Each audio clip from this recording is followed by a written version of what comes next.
अस्सलाम वालेकुम नाजरीन सुनो टीवी के एक प्रोग्राम में बैरिस्टर एहतशाम ने अली बलोच गौहर को घेर लिया और महंगाई, उन्होंने कहा कि महंगाई मौजूद है लेकिन हम मजबूर हैं, कुछ कर नहीं सकते। तो बैरिस्टर एहतशाम ने एक एतराफ़ करवाया है उनसे महंगाई के बारे में, जो कि सियासतदान आमतौर पर नहीं मानते। चलिए आप पहले वीडियो देखें, फिर मजीद उसके ऊपर बात हम करेंगे। एक साल में महंगाई की शरह में जो तकरीबन 300 गुना से भी ज्यादा इजाफा हुआ है, तो इस स्टेप को किस तरह से मतलब कि आप सेलिब्रेट कर सकते हैं कि हमने पाकिस्तान की आवाम को बड़ा कोई रिलीफ दे दिया है, जबकि ओवरऑल आवाम जो है वो महंगाई की चक्की में पिस के रह गए, और खास तौर पे सियासी अदम इस्तेहकाम की जो सूरत हाल है वो सोने पे सुहागा है, वो जल्दी पे तेल का काम कर। बिस्मिल्लाहिर्रहमानिर्रहीम।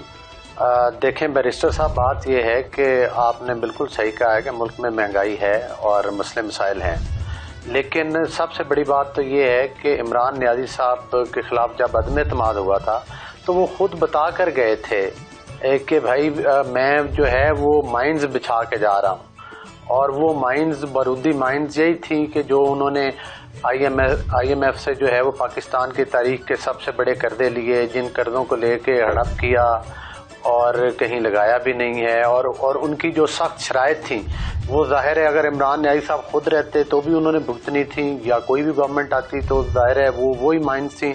जाहिर है कि उन मुआहदों को तोड़ा तो नहीं जा सकता। लेकिन यहाँ पर दो तीन चीज़ों का ज़रूर जिक्र करूँगा। एक तो जब से इमरान नियाज़ी साहब गए वो, और जिस तरह से वो उनके एक वज़ीर ख़जाना की वीडियो वायरल हुई थी, अपने प्रोविंशियल सूबाई वज़रा को वो जो ख़जाना के हैं उनको हदायत दे रहे थे, और पाकिस्तान दुश्मनी का जो उनका वतीरा है उसको वो निभा रहे थे। और साथ ही साथ ये है कि उसके बाद आपने देखा है कि ये तो रोज़ कहते थे पाकिस्तान आज डिफ़ाल्ट हो गया, पाकिस्तान कल डिफ़ाल्ट हो गया। ज़ाहिर है हमने उनकी शराइत भी पूरी की, पाकिस्तान डिफ़ॉल्ट भी हुआ, पाकिस्तान को अभी तक मिफ्ता इस्माइल ने पाकिस्तान ने IMF से वो मतलब जिसने भी बोला है पाकिस्तान अल्हम्दुलिल्लाह डिफ़ॉल्ट करेगा भी नहीं, ये ख्वाब का भी है, वो शर्मिंदा ताबीर नहीं होगा इंशाल्लाह। और इन गंभीर हालात में भी जाहिर है अगर रिलीफ दिया जाता है उस सूरत में कि जब अभी तक IMF ने कर्जा दिया भी नहीं है, कि जब आप देखते हैं कि ऑयल और घी की कीमतें नीचे आई हैं, आटे की कीमतें नीचे आई हैं, आवाम को खादों के ऊपर अरबों रुपए की सब्सिडी दी गई है, और ये रिलीफ नहीं सारे पेट्रोल के और ये इन चीज़ों के, इसके साथ साथ अरबों डॉलर का किस्तें जो हैं एक साथ ही कर्जे की वो भी वापस की हैं। और इंटरेस्टिंग बात यह है कि इसके बावजूद पाकिस्तान डिफ़ॉल्ट नहीं हुआ, खान साहब का ख्वाब पूरा नहीं हुआ। तो मैं समझता हूँ कि ये इस हुकूमत के यकीनी तौर पर इसको कारनामे कहें, अचीवमेंट्स कहें, जाहिर है देखने के लिए हर किसी की अली गौर बलोच साहब, अली गौर बलोच साहब, आपने कहा ना कि आटे की कीमत नीचे आई है। मैं आपको थोड़े से स्टेटिस्टिक्स बता दूं, और ये मैं सरकारी अदाद-ओ-शुमार आपको बताऊंगा। एक साल में आलू 108, आटा 99 और गंदम तकरीबन 95% महंगी हुई है पिछले एक साल में आपके दौरे हुकूमत। अंडे 90%, चावल 85%, दाल माश 58% महंगी हुई है एक साल में। गैस 62.8% और बिजली तकरीबन 60% महंगी हुई है। और आगे दालें और फल और चीनी ये सब भी कोई 57%, 53%, 41% महंगा हुआ है। तो जो आप कह रहे हैं वो फैक्चुअली दुरुस्त नहीं है, फैक्चुअली दुरुस्त नहीं है जो आप कह रहे हैं। बैरिस्टर साहब, नहीं फैक्चुअली क्या पाकिस्तान की तारीख के कर्जे इमरान खान ने नहीं लिए थे? क्या वो जाती दफा नहीं गए कि मैं माइंड बिछा के जा रहा हूँ? क्या उन मुआहदों को जो भी गवर्नमेंट आती वो तोड़ देती उन मुआहदों को? IMF से कर्जा मिले बगैर अगर हमने एक साथ दिए तो उसको आप अचीवमेंट नहीं समझते? सर आपने कितने कर्जे लिए मुझे बताएं ना। कदरे कमी भी हुई है पिछले दौरे हुकूमत में जो कर्जे थे उसके मुकाबले में आप लोगों ने कितने कर्जे लिए हैं जरा बताइएगा मुझे अली गौर। आपने बड़ा अच्छा, अगर हमने कर्जे लिए, हमने मोटरवेज बनाए, उनसे हमने बिजली पैदा करने के कारखाने लगाए, एक साल में हमने लोड शेडिंग का खात्मा किया, हमारे दौर में ज़रबे आज़्ब हुई। तो देखें एक साल की बात कर रहा हूँ मैं, अली गौर साहब भी बताए ना, एक साल की बात कर रहा हूँ। एक साल में कौन सी मोटरवे बनी है, कौन सा ज़रबे अज़ब हुआ है, एक साल की बात कर रहा हूँ। भाई मेरी गुजारिश सुने, एक साल के अंदर मैंने आपको बताया है कि उन कर्जों को जिसका के टोकरा इमरान नियाज़ी साहब इस कौम के साथ पर रख कर गए हैं उसको उतारा है, बगैर IMF के कर्जे लिए उनके कर्जों की एक साथ वापस किए। ये भी फैक्चुअली इनकरेक्ट है, ये भी फैक्चुअली जरूर हुई है। आपको पता है कितने कर्जे लिए हैं पिछले एक साल में आपकी हुकूमत?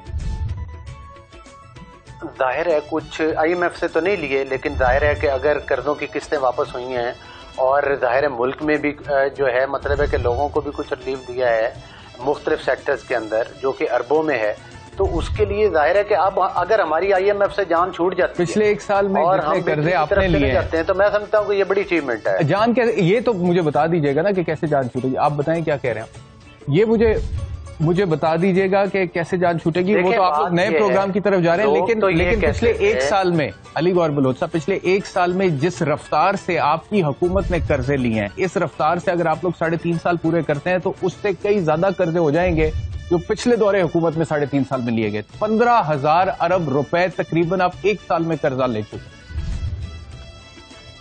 دیکھیں بیرسٹر صاحب، جو عمران نیازی صاحب نے جب قرضے لیے نا، آئی ایم ایف سے ہر حکومت نے قرضہ لیا ہے. یہ نہیں ہے کہ کسی نون لیگ کی گورنمنٹ نے نہیں لیا یا کسی نے لیا. دیکھنے کو بتانے کو کارکردگی زیرو ہے کہ کیا ان سے کچھ نہیں ہے.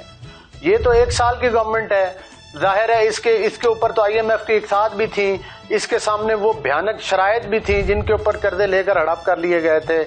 اور 4 سال کے اندر کوئی خاص ایسا میگا پروجیکٹ بھی آپ کو نظر نہیں آتا جو عمران نیازی صاحب کی حکومت میں کیا ہو.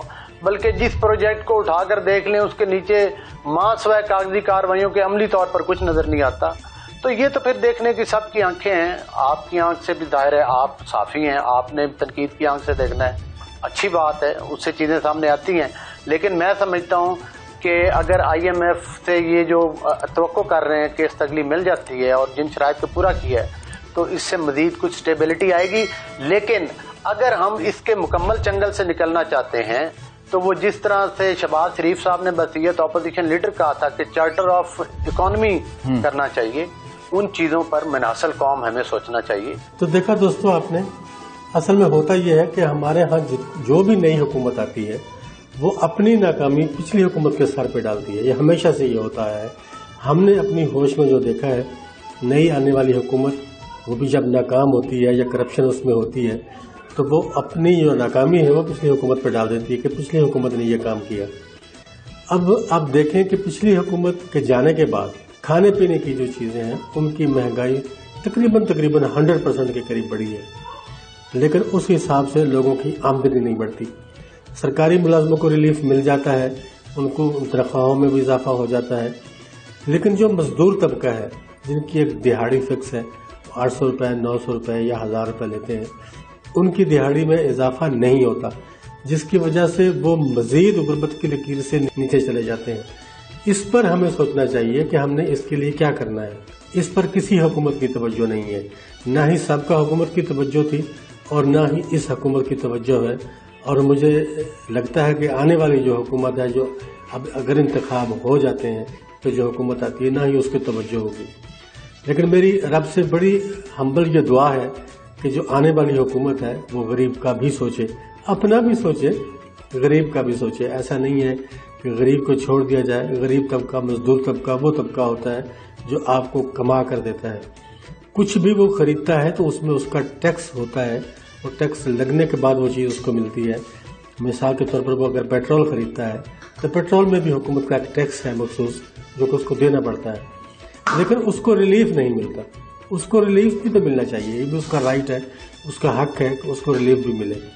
اب یہ گفتگو آپ نے سنی ہے، آپ کی اس کے بارے میں کیا رائے ہے؟ اپنی رائے کا اظہار کمنٹ باکس میں ضرور کریں.